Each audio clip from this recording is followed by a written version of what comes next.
Muy buenos días a los radioescuchas que nos sintonizan en las frecuencias de Telemetro Radio, a quienes nos ven por streaming a través de Metcon Go, así como en RPC Televisión, en señal de televisión digital terrestre, a los miles de cibernautas que desde cualquier parte del planeta, ya sea en vivo o en diferido, nos siguen a través de las plataformas de Telemetro Cuarto Poder en YouTube. Bienvenidos a la emisión de hoy, viernes 6 de junio del año 2025. En el campo internacional tenemos que ataques combinados con drones y misiles rusos causaron la muerte de al menos 4 personas y una veintena de heridos la madrugada de este viernes en Kiev, anunciaron autoridades ucranianas. Kiev sufrió otro ataque con UAV, vehículos aéreos no tripulados, y misiles balísticos. Los rescatistas están respondiendo a las consecuencias en varios lugares de la ciudad, escribió el Servicio Estatal de Emergencias de Ucrania en Telegram. El alcalde de la capital ucraniana, Vitaly Klitschko, informó en esa misma red social de 4 personas confirmadas como muertas y 20 heridos, de los cuales 16 están hospitalizados. Los bombardeos causaron estragos en las vías del metro de la ciudad, según autoridades civiles y militares. Y la Compañía Ferroviaria Nacional informó de daños en los rieles en la región, lo que afecta el tráfico de trenes que sirven a la periferia del sur de Kiev. La Administración Militar Regional de Kiev dijo que el ataque fue dirigido contra infraestructura civil y habló de daños materiales en 6 distritos de la capital. Ninguna fuente precisó el tipo de armamento ruso, pero el alcalde advirtió de madrugada, cuando comenzó el bombardeo, que drones rusos volaban hacia Kiev, como ocurre prácticamente cada noche. Por otra parte, Donald Trump y Elon Musk consumaron ayer jueves su ruptura pública. Desde que la semana pasada Musk criticara duramente el megaproyecto de ley presupuestaria de Trump, el divorcio entre el hombre más rico del mundo y el más poderoso era una cuestión de tiempo. Trump aseguró en su red Truth Social que el empresario se había vuelto loco por una decisión desfavorable a los vehículos eléctricos. La forma más fácil de ahorrar dinero en nuestro presupuesto, miles y miles de millones de dólares, es rescindir los subsidios y contratos gubernamentales de Elon, amenazó Trump al jefe de Tesla en otro mensaje. Cualquier cosa, contestó Musk a esto. El empresario fue más lejos aún, afirmando que sin su ayuda, Trump habría perdido las elecciones presidenciales de noviembre, para las que Musk desembolsó casi 300 millones de dólares. Además, no dudó en dar golpes bajos, afirmando que el nombre del presidente figura en el expediente de Jeffrey Epstein, el financiero estadounidense acusado de delitos sexuales que se suicidó en prisión en 2019. En respuesta, la Casa Blanca describió los ataques de lamentables. Por otro lado, Elon Musk anunció desde su propia red social X que SpaceX comenzará a desmantelar inmediatamente su nave espacial Dragon, utilizada por la NASA para transportar astronautas a la Estación Espacial Internacional. La pelea a la vista de todo el mundo hundió la cotización de Tesla, que perdió decenas de miles de millones de capitalización en Wall Street y cerró con una caída de menos 14.26%. Por último, la primera ministra de Trinidad y Tobago, Kamla Persad Bissessar, anunció que evaluará utilizar la fuerza letal contra barcos no identificados de Venezuela y aconsejó a los migrantes venezolanos que residen en su territorio que regresen a su país. De esta manera, Persad Bissessar pasa a la ofensiva tras las declaraciones de Diosdado Cabello, el ministro del Interior venezolano, sobre la detención de un trinitense por un supuesto plan terrorista contra el gobierno de Nicolás Maduro. Cabello anunció el día anterior que habían detenido a un trinitense por supuestamente formar parte de un grupo de terroristas que querían ingresar a Venezuela con planes desestabilizadores. No solo son colombianos los que están entrando por Trinidad, también están entrando mercenarios de Trinidad. Está detenido a buen resguardo, respetándole sus derechos humanos, y son parte de un grupo de terroristas que querían entrar a Venezuela, explicó Cabello. Tiene que haber justicia. Vamos por las bandas, se metan por donde se metan y estén donde estén. Garantizaremos juntos la paz de este país, dijo Cabello. En una conferencia de prensa, la primera ministra de Trinidad y Tobago dijo que buscará asesoramiento para que la Guardia Costera use la fuerza letal contra cualquier embarcación no identificada que ingrese desde Venezuela. Persat Vicesar afirmó que las autoridades trinitenses no han visto evidencia que respalde los comentarios de Cabello, que consideró como una amenaza. Hoy quiero dejar muy claro al gobierno venezolano y a sus oficiales que pueden hacer lo que quieran en su territorio, pero aquí no pueden venir, subrayó Persat Vicesar. Asimismo, la dirigente trinitense dijo que el gobierno revisará su enfoque hacia los migrantes venezolanos en el país. Refiriéndose a la delincuencia, señaló que los delitos que involucran a nacionales de Venezuela siguen aumentando. Les aconsejo a los migrantes venezolanos que están aquí que por favor comiencen a regresar a su país, concluyó la primera ministra de Trinidad y Tobago. Es decir, que le salió la criana respondona a Diosdado Cabello. Ahí está. Bueno, no solamente a Diosdado Cabello, también, usted está viendo lo que está pasando en Estados Unidos. Muy buenos días, amigos televidentes. Tenemos un viernes de política, invitado de lujo. Paco Carreira, Francisco Carreira nos acompaña, Danilo Toro está con nosotros. Y debemos comenzar con lo que está ocurriendo en Estados Unidos. Ustedes vieron ya el primer enfrentamiento, primer round entre Elon Musk y el señor Donald Trump. Oye, ¿quién ganará este round? ¿Qué piensan ustedes? El Wall Street Journal hizo un símil diciendo que esta pelea le recordaba la película La Guerra de las Rosas. ¿Recuerdan ese divorcio célebre? Pero no sé, ¿ustedes qué piensan? Danilo, ¿tú qué piensas? Al final, ¿quién gana en esta pelea? Bien, lo primero es que sí, el símil con la Guerra de los Roses es perfecto, porque se pelearon tanto una casa que terminaron matándose y la casa quedó ahí intacta bajo la mirada sorprendida de Danny DeVito. Que era el abogado de divorcio. Que era el abogado. Ahora, aquí en esta pelea es interesante ver que se unen, primero Dios los cría y Dios se junta. Son dos personajes que sus egos no caben en sus vestidos. Entonces, en esa convergencia de intereses para cultivar y para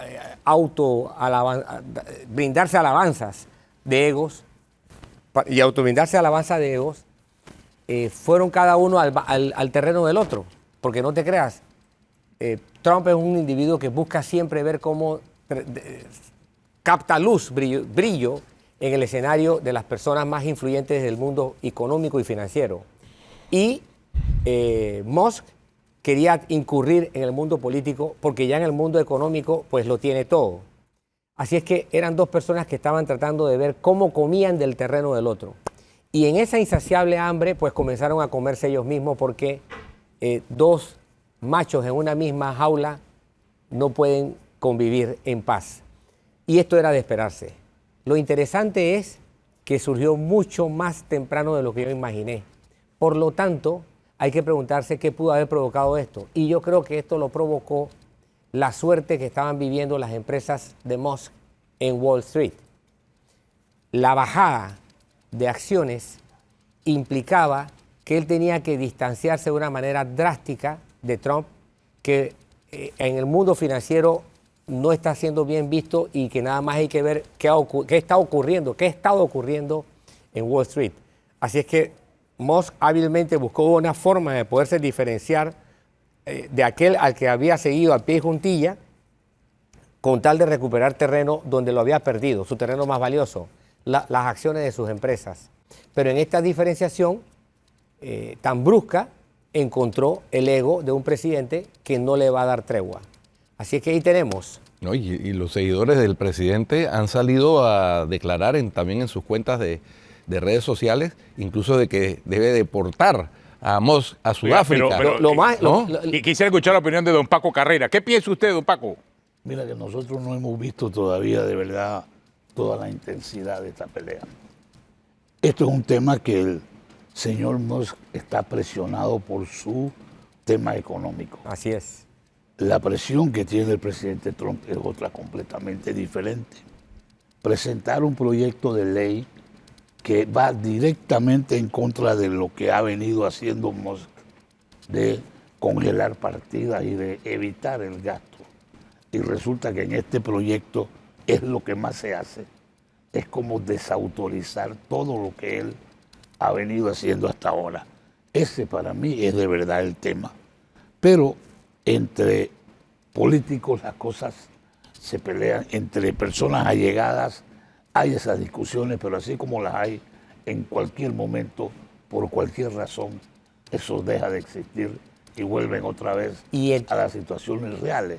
El caso de Tesla, yo creo que el valor de estas acciones más ha sido por el tema de la violencia que ha causado esto, y yo creo que eso es un punto que los Estados Unidos no están en condiciones de aceptar, que aquí vayamos a ir a destruir, ¿sabes?, ese tipo de productos porque no estamos de acuerdo con el tema político.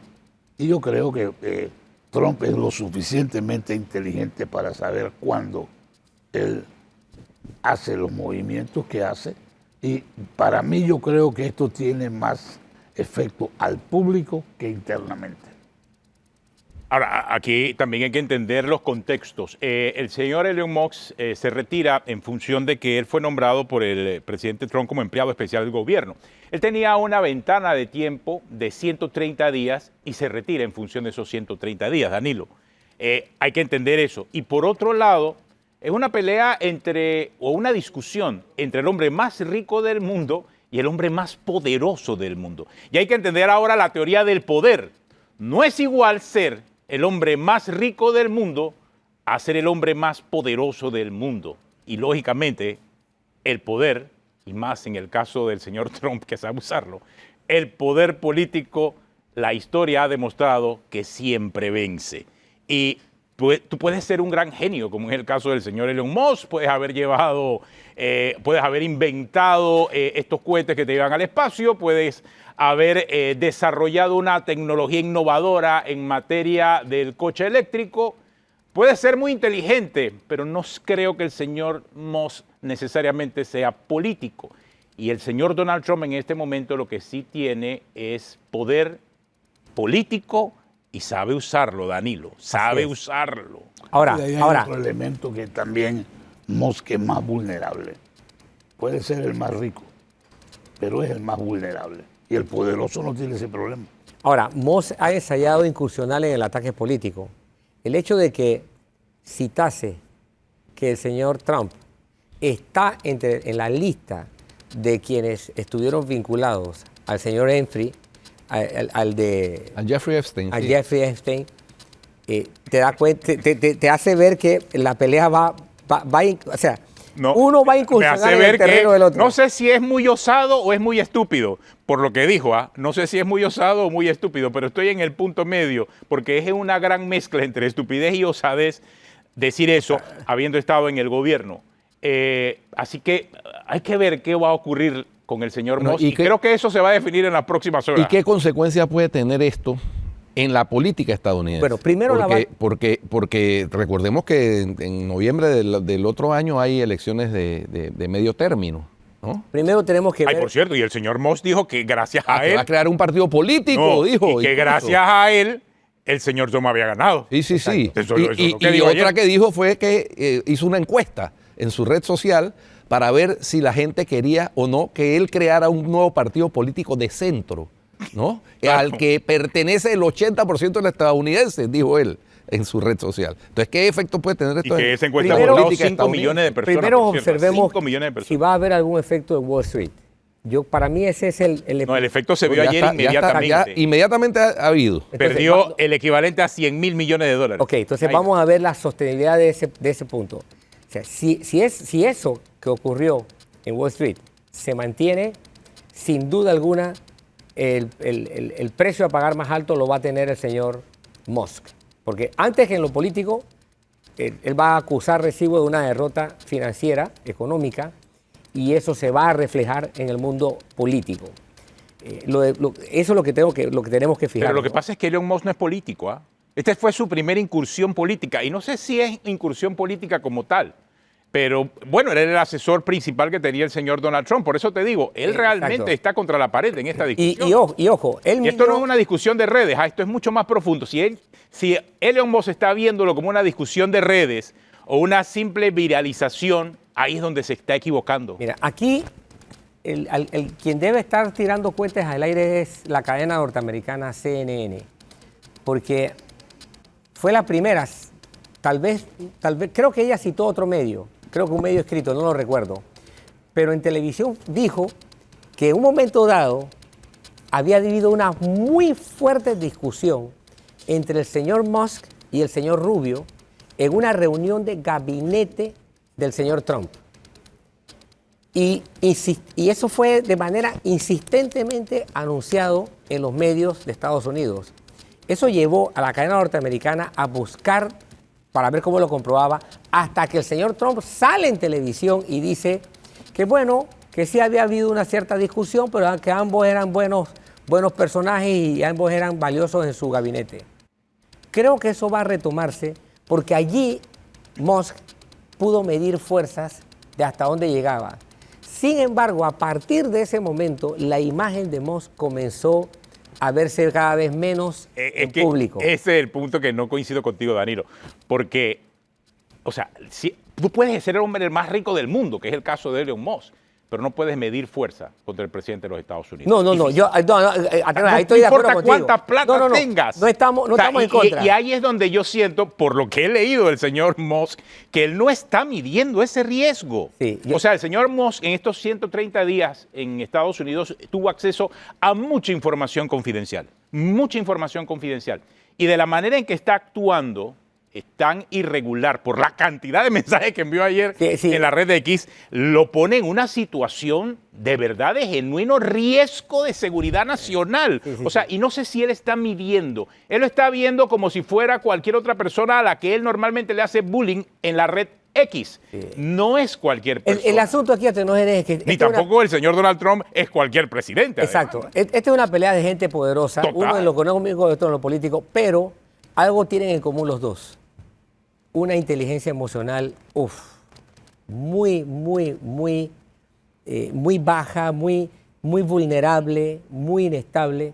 Entonces agarran y vierten en las redes sociales toda la rabia y todo el odio que en un minuto les puede ocurrir. Y eso es un problema de no controlar muy bien sus emociones. El manejo de esa comunicación 3.0. Oiga, pero me dijeron que Paco Carrera está de cumpleaños hoy, hombre. ¿Cómo va a ser? Es cierto. Hombre, feliz cumpleaños, don Paco. Muchas gracias. Qué coincidencia. Hombre, bueno, así es. Qué coincidencia. El día de. Bien. Y lo madrugamos aquí, conversando en Cuarto Poder. Para mí, es un placer, de verdad. Oiga, pero también queríamos aprovechar la oportunidad de que usted fue precandidato a la presidencia por la libre postulación. Usted ha visto, señor Carreira, todo el enredo que hay con la libre postulación, que ahora que se quieren salir de la bancada Vamos, que hay otro que de repente apareció en una bancada mixta, que es una bancada política. Aquí pareciera como que se estuviese perdiendo la esencia de la libre postulación. ¿Qué piensa usted? Definitivamente yo creo que sí.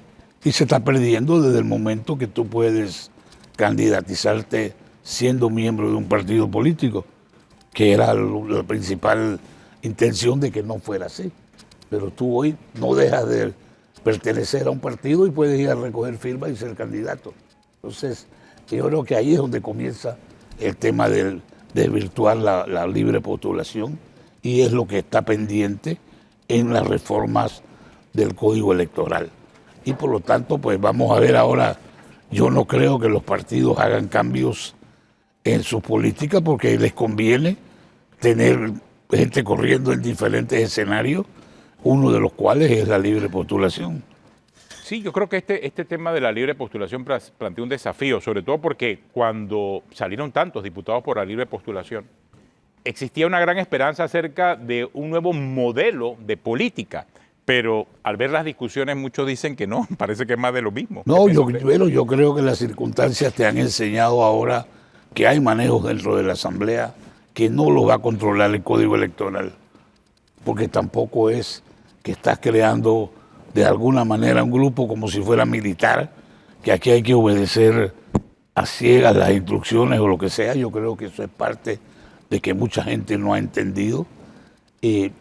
Toma, por ejemplo, el caso de la ley del Seguro Social, que dividió los votos a favor y en contra. Digo, ese es un derecho del diputado. Yo nunca he creído en ese tema de que el partido político es el dueño del candidato y que te puede revocar el poder. No, eso es en los electores. Claro.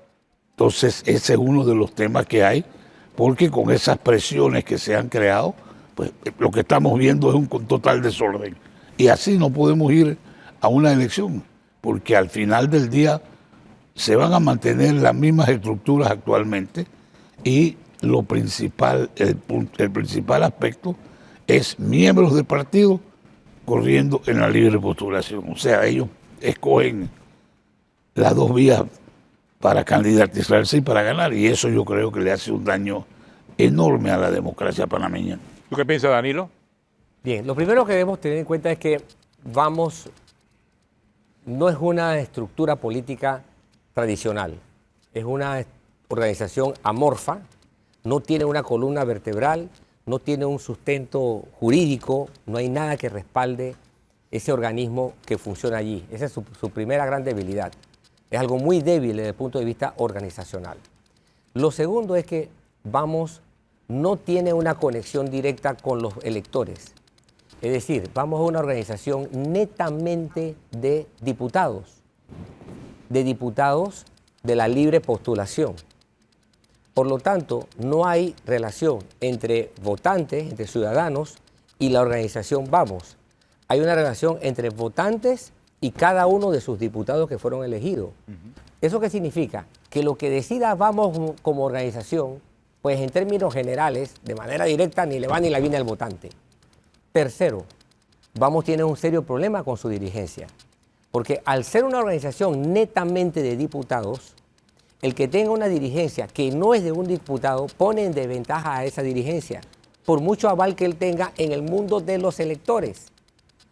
Entonces va a llegar un momento en que los diputados no van a ver con igual rango de jerarquía a quien lidere la organización, porque no está en el plano de ellos. De allí una de mis observaciones que siempre le hice al diputado Vázquez, crítica en el sentido de que era un error para un político como él abandonar la Asamblea bajo el principio de que no creía en la reelección. Yo soy un firme creyente en la reelección de todo aquel que funcione de forma adecuada y positiva para sus electores. La reelección no sirve cuando el candidato pues no sirve, pero sirve de maravilla cuando alguien funciona y lo hace bien. Por lo tanto, era un error político tratar de dirigir una organización de diputados desde afuera. Y por último, al no ser una corporación con una organización clara, con una normativa clara, con una determinación de propósitos mucho más de lo que tiene, porque lo que tiene es muy básico.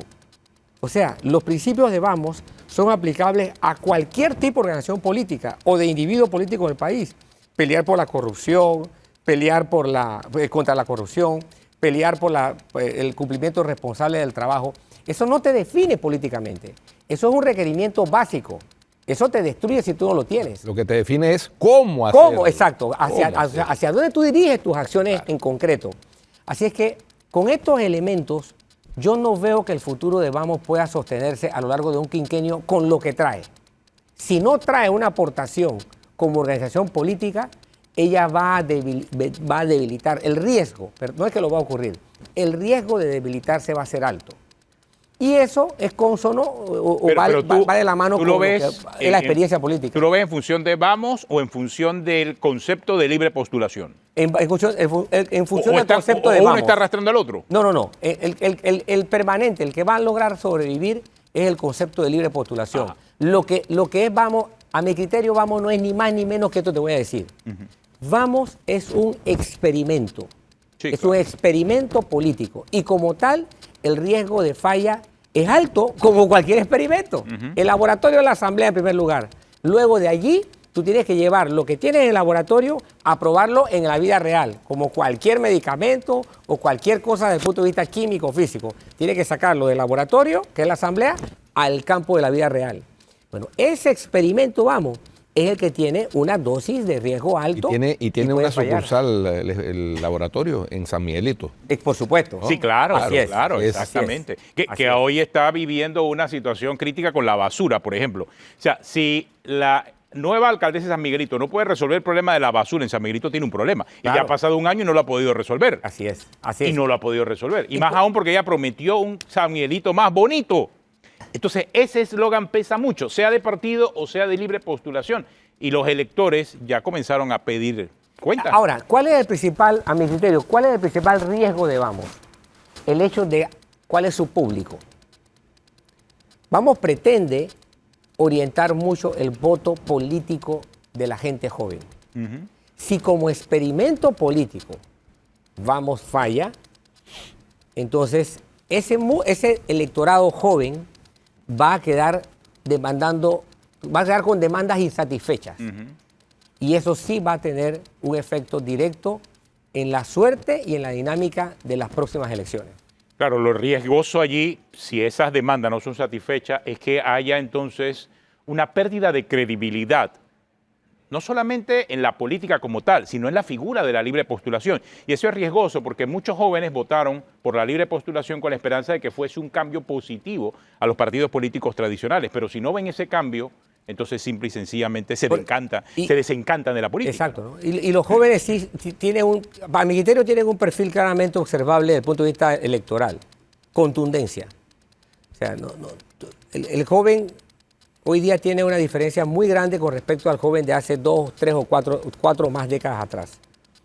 Sin embargo, el joven de ahora es en corto periodo de tiempo mucho más contundente que otros jóvenes. Ahora, ¿qué posibilidades Con respecto hay? al tiempo. Sí, ¿qué posibilidades hay, Danilo, haciendo una reflexión, de que, por ejemplo, Betseray Richards, que es un diputado que salió electo por libre postulación sin el apoyo de Vamos, fue invitado a adherirse a la bancada de Vamos en la Asamblea, renunció a la bancada de Vamos y dijo, voy a mantener mi dependencia? ¿Qué posibilidad hay de que Betseray Richards trate de repetir el experimento de Vamos con sus propios elementos que logra aglutinar durante estos 4 años que le quedan de diputado? Yo noté algo interesante en Betseray Richards. Su lenguaje, pese a que salía de Vamos, no fue ofensivo con respecto a Vamos. O sea, él no repitió lo que estamos viendo hoy día con Musk. Sí. O sea, el lenguaje te dice mucho. Sí.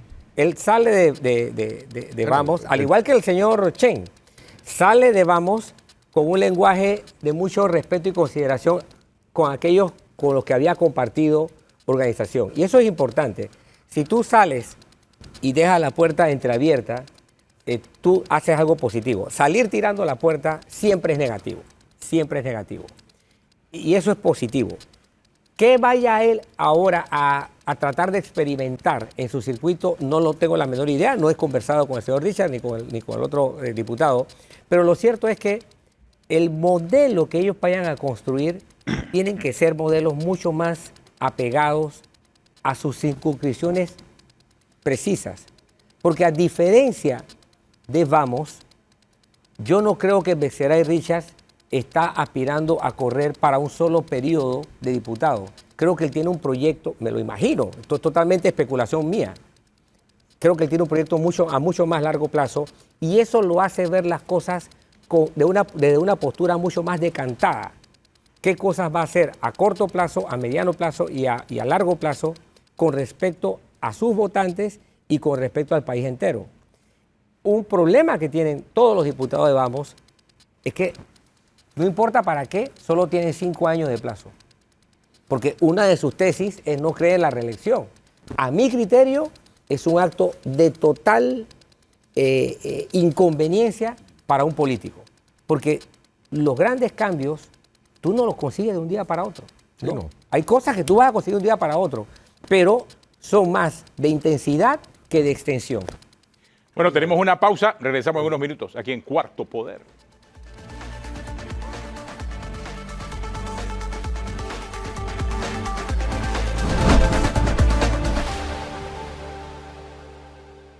Bueno, continuamos aquí en Cuarto Poder. Como dijimos, estamos hablando también con el licenciado Francisco Carreira y queríamos hablar con él con una polémica que ha surgido por el tema de la preservación y la gestión segura de la mina. Y una de las grandes interrogantes que ahora se está planteando es, bueno, ¿y a quién pertenece el concentrado de cobre en la mina? ¿Y por qué tiene que ser para la empresa minera. Cuéntenos, licenciado Carrera. Bueno, yo creo que lo primero que hay que aclarar es que el Código Minero en Panamá, que está vigente, establece que el material extraído por un concesionario pertenece a ese concesionario hasta que se suspenda la actividad de la mina.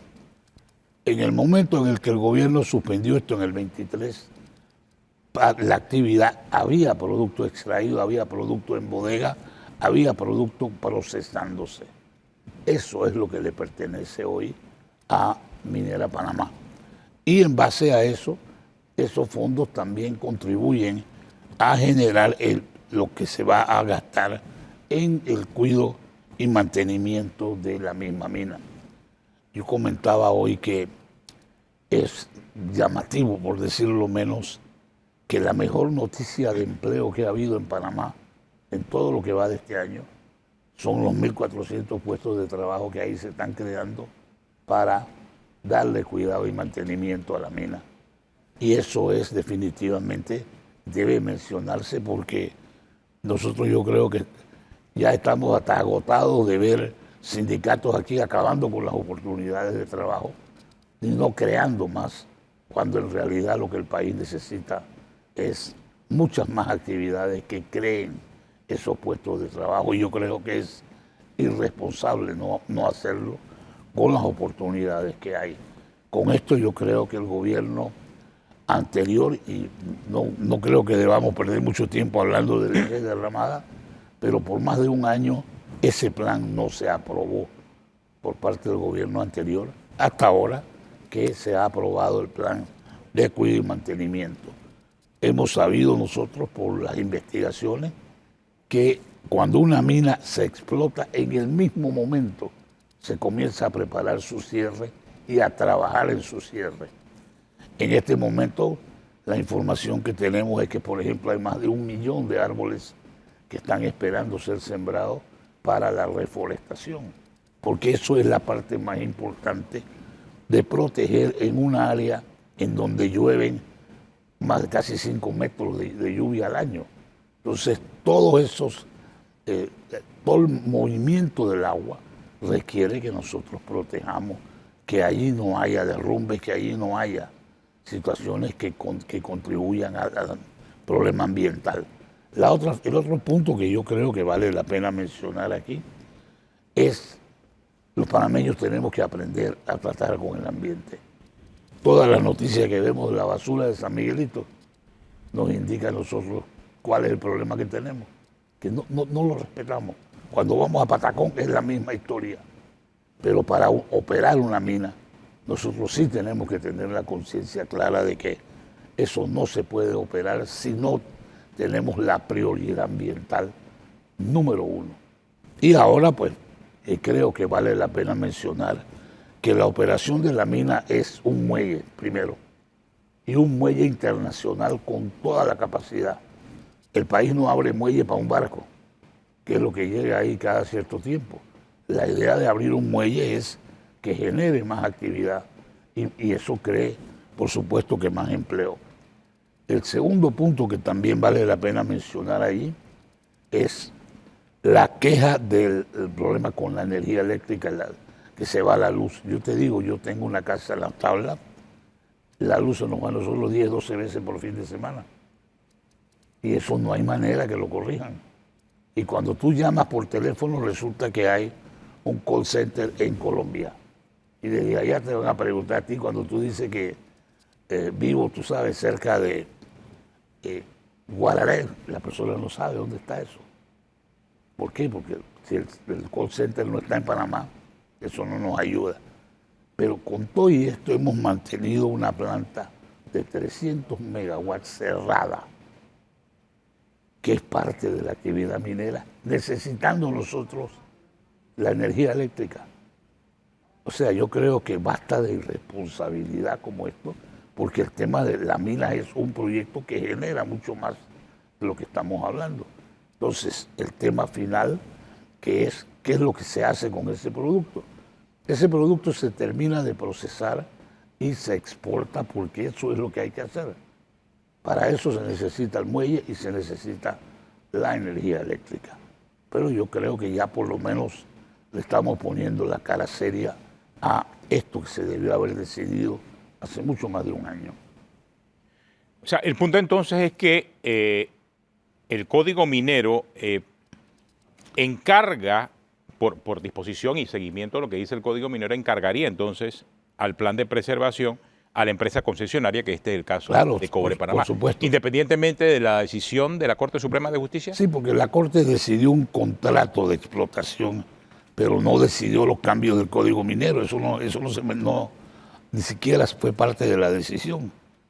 Y ahora, pues, el tema es que nosotros hemos tenido que improvisar a Tenógenes porque no se tenía claro cuando se suspendió la actividad qué correspondía a quién.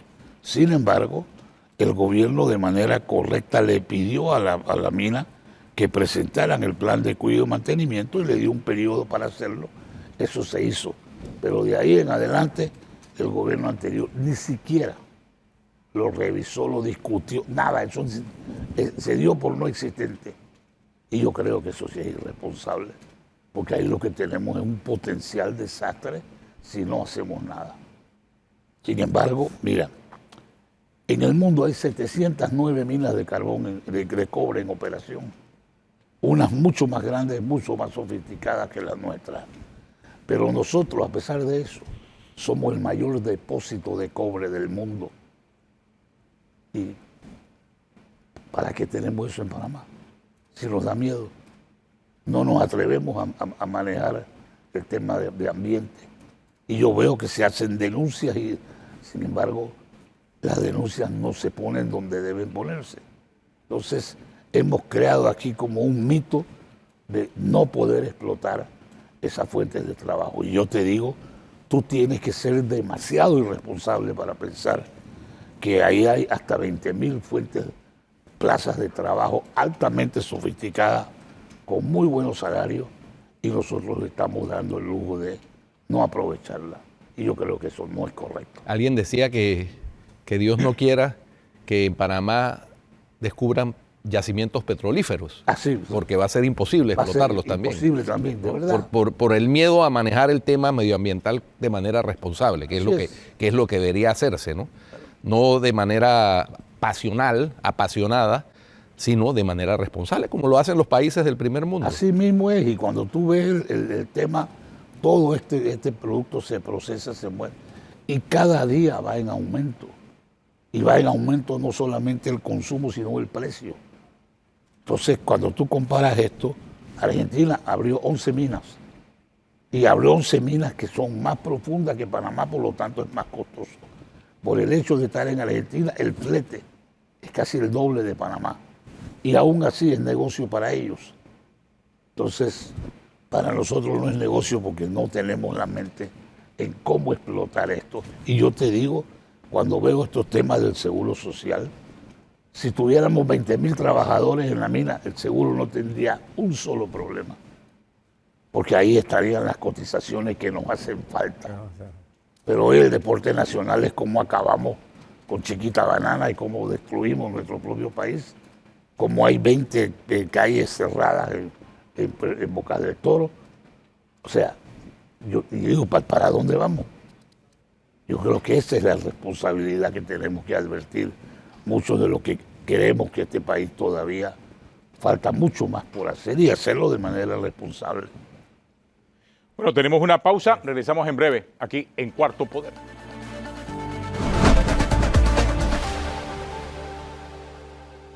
Bueno, continuamos aquí en Cuarto Poder. No podemos abstraernos tampoco de la realidad política en la que nos encontramos y la expectativa que hay acerca de una conferencia de prensa originalmente que se hace en los jueves, cambiada para hoy viernes. Se ha informado también que hay una reunión de los ministros previa a esa conferencia de prensa, así que se esperan anuncios importantes. ¿Por dónde vendrán esos anuncios? No sé, pero lo que todo el mundo está esperando es una solución a la situación de Boca del Toro, Danilo, ¿no? Sí, lo de Boca del Toro está pendiente de solución, pero no creo que haya una solución así de hoy para hoy. No lo veo.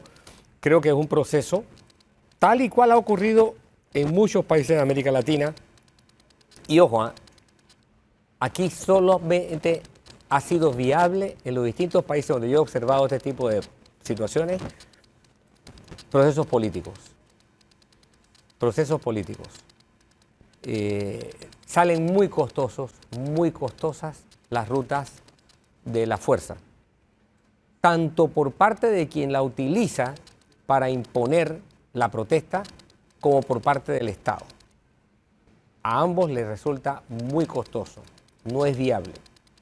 Por lo tanto, hay que pensar políticamente y encontrar salidas políticamente. Para eso es ser humano, para encontrar soluciones que de otra forma la naturaleza lo resuelve muy fácilmente, ¿eh? La naturaleza siempre utilizará la sobrevivencia del más fuerte. Pero esa no es la característica de nuestra especie. Nuestra especie puede recurrir a permisos que le ha dado la naturaleza. Ahora, la gran pregunta es ¿por qué razón ha pasado tanto tiempo? O sea, estamos hablando de que ya llega 45 días la crisis de Boca Para del Toro. nosotros es mucho tiempo, pero cuando lo he comparado con casos similares que han ocurrido en otros países de América Latina, el promedio de duración de este tipo de crisis ha sido 2 meses. 2 meses, o sea que estamos todavía por debajo del promedio, ¿no? Estamos por debajo del Faltan 15 días más, pues. ¿Y usted qué piensa, don Paco? Mira, ¿Por qué razón ha demorado tanto la crisis, no? Porque yo creo que lamentablemente la gente no tiene la capacidad de sentarse en una mesa y entender qué es lo que hay que cambiar. Tú no puedes tener aquí personas hablando de candidatos independientes, tratando de correr, tratando de crear partidos políticos, y cuando tú pierdes la elección y pierdes de manera ridícula, porque hay que decir la verdad, esto resulta que tú quieres cogobernar el país trancando calles. Y eso no tiene ningún futuro. Yo pienso que la mayoría del pueblo panameño no quiere lo que está pasando, pero no sabe cómo hacerlo. Entonces, por eso es que aquí tú requieres un manejo político muy sofisticado para hacer esto. Y lamentablemente eso no parece surgir hasta ahora, porque es todo condicionado a que si no me apruebas esta ley o no discutimos la ley del banano, no vemos esto, no vemos lo otro. Y entonces cuando ves las redes, te das cuenta que hay una manipulación de la verdad. No entiendo los trabajadores de la industria del banano que se jubilan con menos años, tanto mujeres como hombres, pero no dicen qué es lo que quieren cambiarle a la ley famosa de ellos. Y por el otro lado, siguen mencionando situaciones de la ley 462 que, según los que discutieron eso, la parte técnica, vamos a decir, dicen que no es así. Entonces aquí cada uno está peleando contra sus propios molinos de viento, porque la realidad no es como nos las pintan. Y por el otro lado, el tema es, ya eso es una ley aprobada. Si tú no entiendes la dinámica de qué es lo que se puede hacer, ¿para qué pides algo imposible? Entonces eso es para no resolver el problema. Exacto. Y yo creo que la mayor gravedad de esto no es el tema de los trabajos, no es el tema de que tranques la calle, es la irresponsabilidad con nuestros hijos y con la educación de nuestros hijos. Porque aquí están usando a los niños como chantaje. Entonces yo creo que esto va a requerir que tener un manejo, y lamentablemente la fuerza no es solución. Pero yo sí te digo, nosotros tenemos que llegar a un punto en donde, digamos, toma la Panamericana, la mitad es tuya para protestar, pero la otra mitad es mía, para ir a hospitales, para ir a escuelas, para que se mueva el país. Y si tú no respetas eso, entonces tú estás provocando una situación. Mira, si recordamos las guerrillas colombianas hace muchos años, ¿qué le decían al gobierno colombiano? Tú aquí no mandas. Aquí mandamos nosotros. Exacto. Ese es un discurso de una postura. Se mantiene como un discurso ideológico y hoy día es también un discurso criminal. Sí. ¿Por qué? Porque hay muchas, ahí se interceptan, se interlapan, mejor dicho, se interlapan posiciones ideológicas y posiciones delictivas, ¿no? Y la delincuencia ha logrado a veces sobreponerse a lo ideológico, porque, por ejemplo, en Colombia, tanto la extrema izquierda como la extrema derecha